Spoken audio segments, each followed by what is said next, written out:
He was a loving father and husband, and last night he was shot to death by a man pretending to be a police officer. Today, hundreds came out to pay their respects to Officer Phillip Meacham. News Channel 5's Chris Conti begins our team coverage with how the city of Hopkinsville is rallying around his family. We lost a great young man. The clear blue skies over Hopkinsville, Kentucky today were in stark contrast to the tears which fell like rain outside the Hopkinsville Police Department.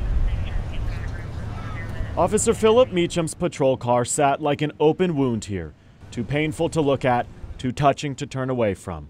One by one, his colleagues sought refuge here, unsure of where else to turn right now. But to see the car is just sad.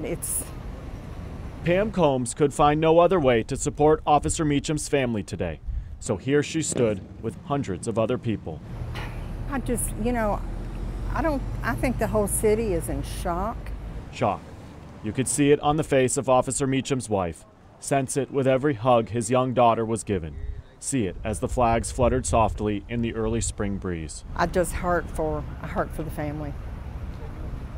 I hurt. It's very tough, very tough.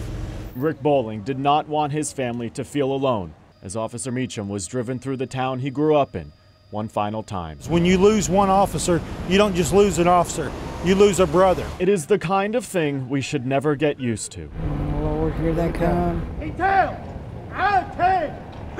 As the hearse approached, his colleagues' arms raised in solemn salute.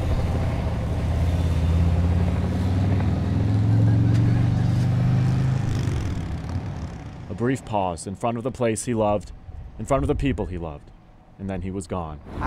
No words. It's so sad.